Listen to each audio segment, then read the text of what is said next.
Olá pessoal, Marcelo Zarski aqui.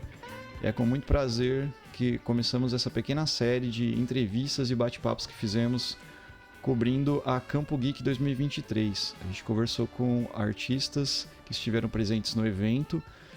O papo foi no camarim, então muito provavelmente tem alguns vazamentos de som. Espero que vocês gostem e possam curtir um pouquinho do que essa galera tem para acrescentar de vivências, de cultura e enfim. Salve Campo Geek, aonde todos os mundos se encontram. É isso aí, um abraço!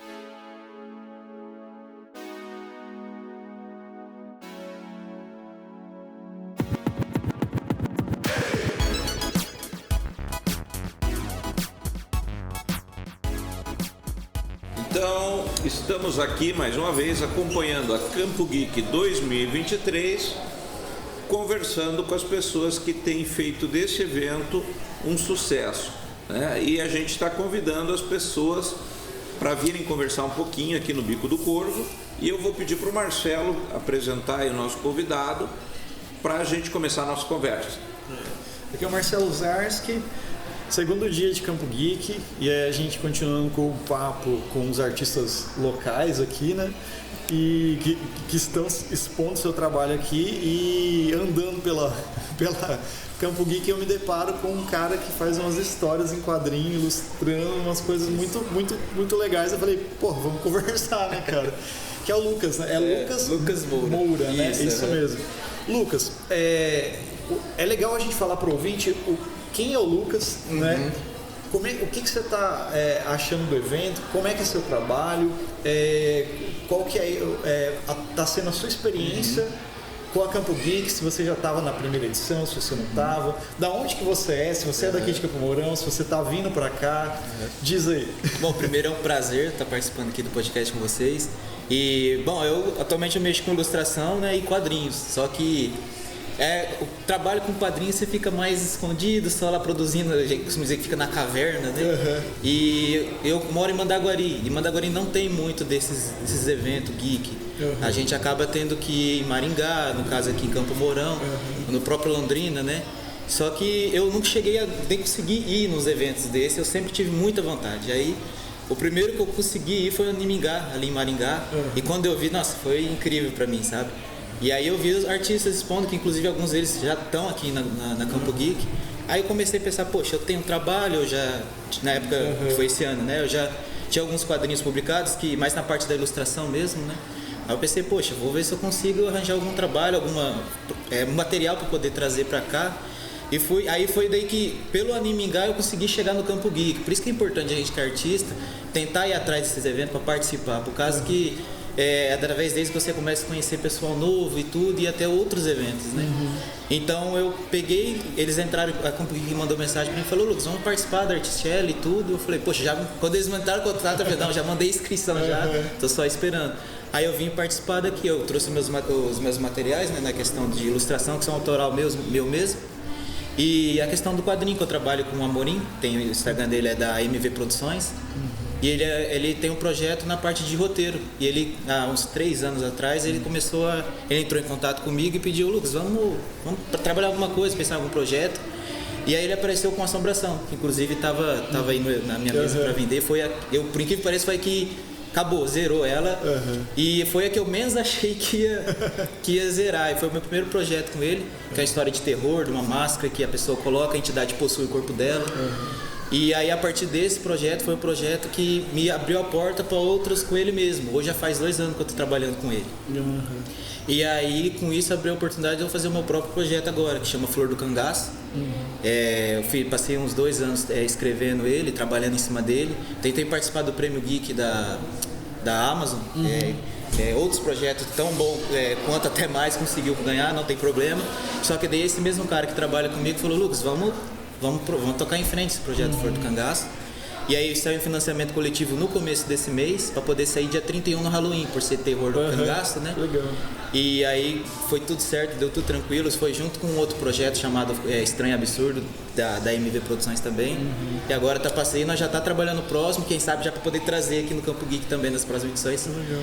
E essa foi a primeira edição minha, né? Tanto a primeira edição do Campo Geek como o primeiro evento que eu venho com mesa participar.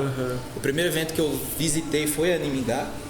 E evento com mesa mesmo foi esse. Aí agora só ficar esperto com o que tiver mais pra gente poder frequentar. Você falou a MV Produções. A MV né? Produções, É independente. Independente, eu, Amorim e o Rafael, que a gente é o revisor, o roteirista, e eu trabalho na parte da ilustração. Tem outros artistas também que o Volte faz capa, tem projetos deles também. No meu próprio perfil do Instagram, quem acessar, tem na minha bio a MV Produções também. Que legal. E você, quais que são as suas influências assim em termos de quadrinho e Na parte artística, assim, Isso. você fala?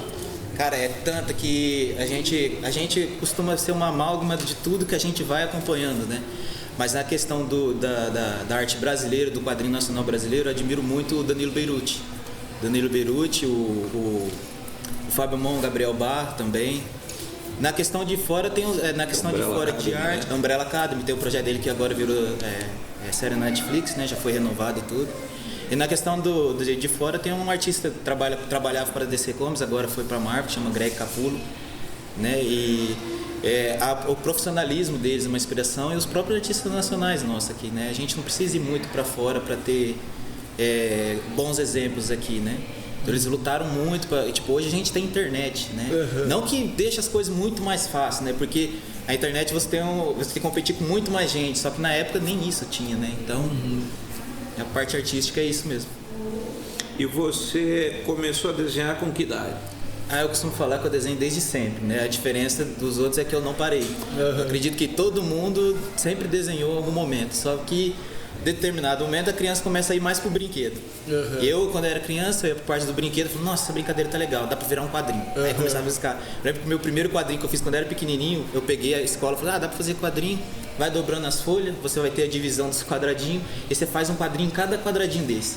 Aí eu fui com aquilo embora pra casa, falei, vou fazer um quadrinho. Aí eu fiz um quadrinho do Mickey, palitinho na época ainda, que ele viajava no tempo e encontrava um monte de dinossauro. Minha mãe tem guardado isso até hoje. Se fosse por mim, já tinha desaparecido.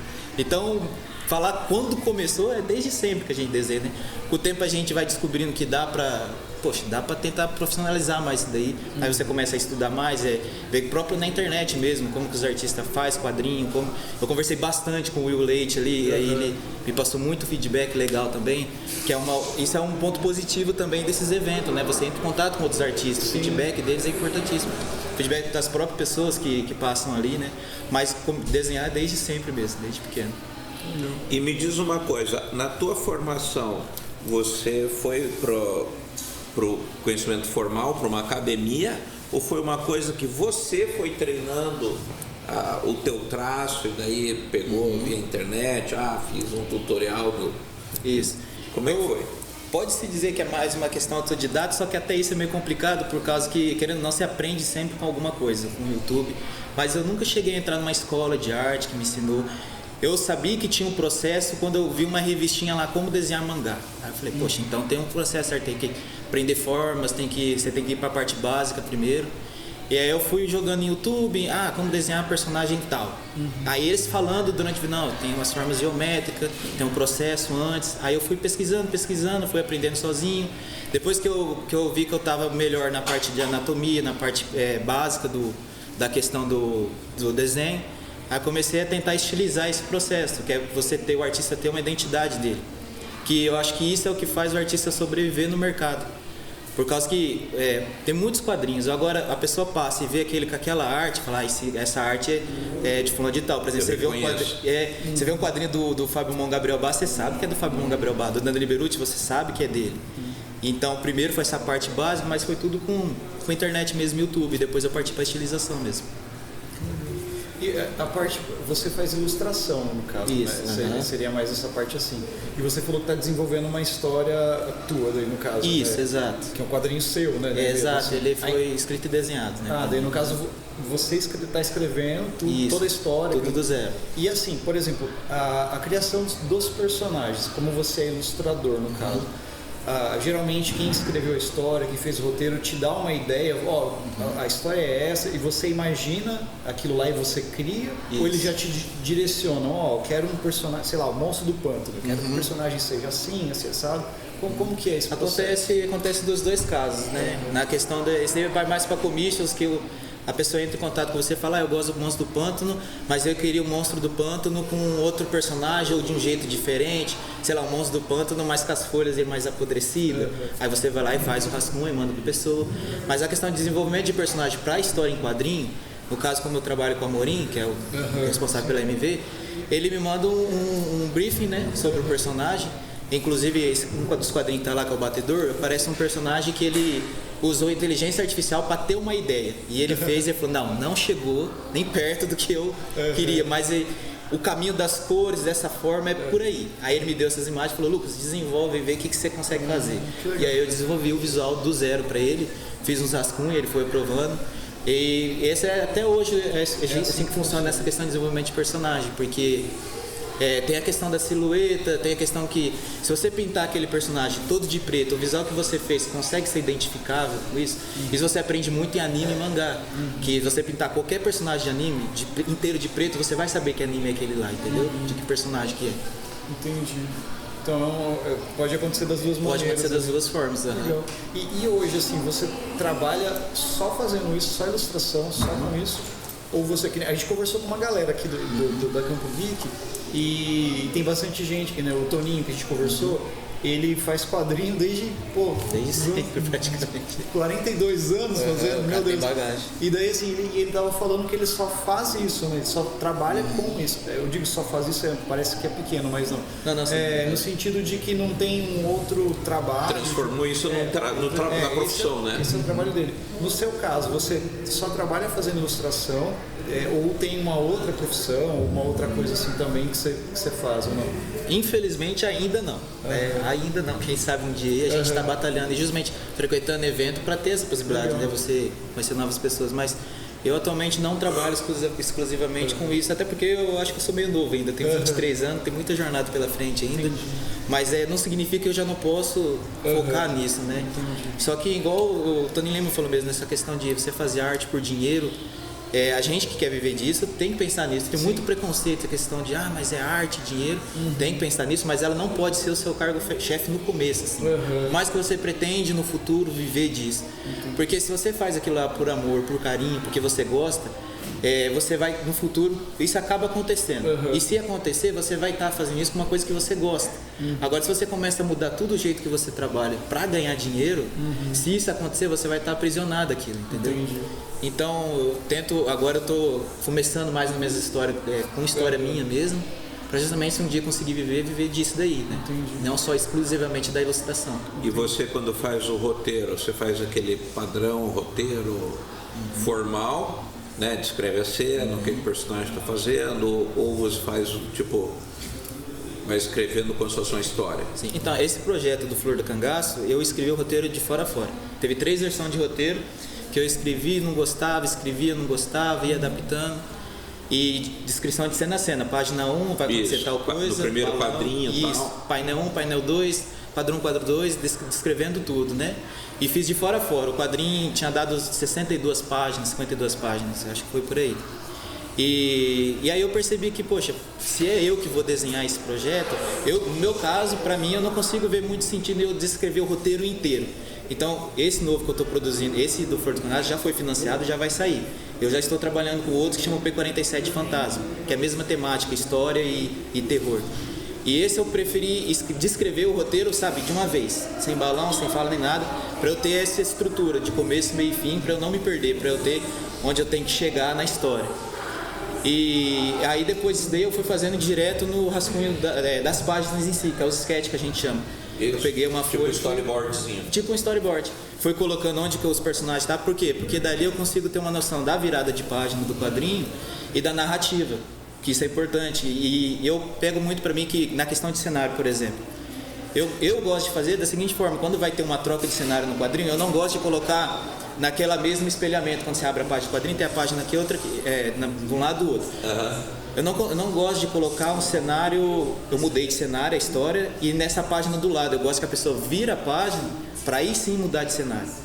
Para você ter, pro leitor ter essa sensação de estar agora passou. Uma passagem de cena. Isso, exatamente. E isso, se eu descrever no roteiro, eu vou tentar usar palavra em cima de palavra para poder descrever isso para mim, sendo que é eu mesmo que vou desenhar. Então, eu fazendo isso no rascunho, no sketch, fica melhor para mim mesmo. Mas quando eu trabalho pro Amorim, o que eu recebo é o roteiro, igual você falou, descrito certinho, cena por cena. Porque aí é diferente, eles escrevem para eu poder desenhar, né? Então aí é um caso diferente. Isso. E é muito difícil você, por exemplo, você achou isso muito difícil, esse aprendizado, não? É complicado.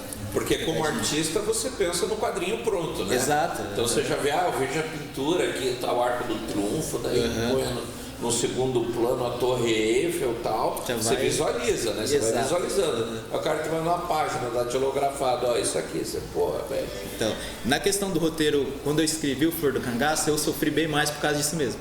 Poxa, mas é eu que vou desenhar. Aí é aquele negócio, cada história que você faz é um aprendizado. Aí agora nesse outro eu já não fiz por isso daí. Mas no caso dos roteiros que eu recebo, eu tenho que fazer esse exercício. E acaba, eu não sei se é porque eu já fiz um tanto bom com ele já, eu já acostumei. Então conforme eu tô lendo o roteiro, primeiro eu leio o roteiro de uma vez, né, sem fazer anotação nem nada. Mas então conforme eu tô lendo, já vai a cabeça martelando mais ou menos como que vai ser a cena, virada de página e tudo. Aí depois eu leio de novo o roteiro e vou anotando do lado mesmo, mais ou menos, rascunhando ali. Eu imprimo o roteiro e vou rascunhando do lado. Aí depois eu passo isso pro digital para mandar para eles os sketches. Isso, inclusive, foi uma coisa que eu aprendi vendo vídeo de artista que trabalha já, que vive disso. Que eles falaram, não, a primeira coisa que você faz, pegou o roteiro, lê ele inteiro. Para você ter uma noção. Porque você vai lá, vai ver um personagem que aparece no começo da história. Aí você só vai lá e faz um desenho dele de qualquer forma, sendo que depois ele vai aparecer na frente. Então você já vai desenhando, fazendo rascunho, vai demorar muito mais tempo do que você girar uns minutinhos lá, ler o roteiro de uma vez, depois vir rascunhando. Esse chama de decupagem do roteiro, né? Você vai decupando o roteiro, vai colocando as anotações tudo certinho do lado. Então é um processo mais trabalhoso, mas ao mesmo tempo é gostoso de fazer, sabe? Depois você vai se adaptando, como que você trabalha melhor com você mesmo e com até rende mais, né? Rende mais. O P47, a parte do roteiro dele foi muito mais rápido do que o Flor do Cangaço, por exemplo. Por mais que por ser uma época histórica, eu tive que pesquisar bastante. Mas ainda assim foi mais rápido, porque eu consegui dedicar o tempo que eu gastei escrevendo o roteiro inteiro, eu consegui dedicar na pesquisa, que para mim por ser época histórica, eu acho mais importante ainda, né? Aí deixa eu te fazer uma pergunta, que você está falando da arte e aí fica uma pergunta para mim assim, até onde que é arte e aonde que é técnica? Ou as duas andam juntas? Porque, por exemplo, com música, né, a gente tem isso, o pessoal diz, não, música, o importante é o feeling. Cara, é na hora que você vai expressar, que você vai mostrar isso, né? O que você sabe. Agora, você tem que ter um conhecimento de base, né? Até pelo menos afinar o instrumento, um pouco, né? Estrutura de acorde, coisa assim. Ou você nunca vai sair daquilo, né? Exato. É a teoria do macaco pulando a máquina de escrever, isso é uma peça do Shakespeare, né? Não vai acontecer. Não. A mesma coisa na arte, né? Com certeza. Então o cara que diz, não, para mim o que importa é eu mostrar minha arte. Mas na realidade, só pelo que está falando aí, dá para ver que está a técnica. Tem. Né? Então a técnica, na realidade, vai ser o suporte para a tua arte. Para mim, a técnica vem primeiro, com certeza. Porque a arte tem aquela questão do espírito da pessoa, o que a pessoa se sente confortável ali. Mas se você não tem uma técnica, como que você vai deixar isso daí sair para fora? Como você vai conseguir comunicar essa mensagem que você quer passar para o público em si? E no quadrinho, que é a parte que eu atuo, a técnica, você tem que saber a técnica, porque senão vira desenho por desenho, que acontece muito nessa questão do estilo, por exemplo. A pessoa vai lá, faz o desenho dela lá, aí o cara fala, poxa, mas isso aqui tá meio estranho, cara, tá desproporcional, tem que dar uma trabalhada melhor na anatomia. Aí, dependendo da pessoa, fala, não, cara, mas é que é o meu estilo, eu gosto de dizer, sei lá, um narizão grande. Mas até onde é estilo e até onde é a falta de técnica, até onde é a arte do cara e até onde é ele não saber desenhar um nariz proporcional. Igual o Will Leite, o estilo dele é aquilo, a linha limpa. E ele comentou lá no painel dele que ele falou que ele tentou outros jeitos, ele não gostou e foi se adaptando. Então muitas vezes as pessoas podem usar essa questão de a arte como uma muleta para não ter a técnica. Só que eu acredito que a técnica tem que ter primeiro a técnica para você conseguir expressar melhor a arte, né? Sim, é um fundamento, né? Isso é a base, né, da arte. E aí, deixa eu te fazer isso, já me trouxe outra pergunta na cabeça, né? Que é assim, quais são as grandes lições que você aprendeu? Porque com isso fica óbvio, né? Se você pega grandes quadrinistas que são tua referência, você vai ver, nossa, quando você pega, por exemplo, os quadrinhos do fulano de tal, ele faz espaços amplos, os personagens são pequenininhos, aí você percebe a grandiosidade do cenário, ou o outro, assim, não, ele gosta de fazer mais closes, os personagens estão sempre meio na cara, né? E acho que cada um tem uma lição nesse contexto, né? Sim, você aprende, cada coisa sempre aprende com um artista diferente, né? Às vezes um artista, você quer aprender sei lá, cenário, mas você estuda um artista, só que você vê que aquele cenário, você acha bonito, aí a hora que você começa a estudar o processo, que é o ponto para você conseguir entender o estilo do artista, para que você comece a entender o processo que ele faz, você fala, não, mas aí não é para mim, é bonito, mas não se encaixa para mim. Aí é o momento de você ir atrás de outros artistas, então, qual você tinha comentado no começo, perguntado a questão da referência, é importantíssimo justamente por causa disso, você sempre aprende com um artista diferente. E aí nesse caso, por isso que a gente fala que a gente tem um artista que mais se inspira ou outro, mas você acaba sendo uma amálgama de todas as coisas que você viu, não só às vezes em quadrinho, mangá, mas também em filme. Eu, para fazer o Flor do Cangaço e o P-47, eu gosto de assistir muito filme e ler a história, mas vai mais para a parte do roteiro. E eu gosto muito de estudar aqueles enquadramentos de filme e falar, poxa, como que eu consigo trazer isso para o quadrinho? E um cara que faz isso muito bem é o Danilo Beruti, que daí entra a minha referência principal ali. Ele lançou um quadrinho chamado Salve Jorge, que conta a história do São Jorge. E tem um enquadramento quando ele enfrenta o dragão da história que todo mundo conhece, né, do São Jorge. Ele tem um enquadramento que ele usa uma página dupla e cada quadro mostra o São Jorge no cavalo correndo, dando a volta para poder enfrentar o dragão. E você tá folheando aquilo ali, mas parece que você tá vendo um filme, você viaja.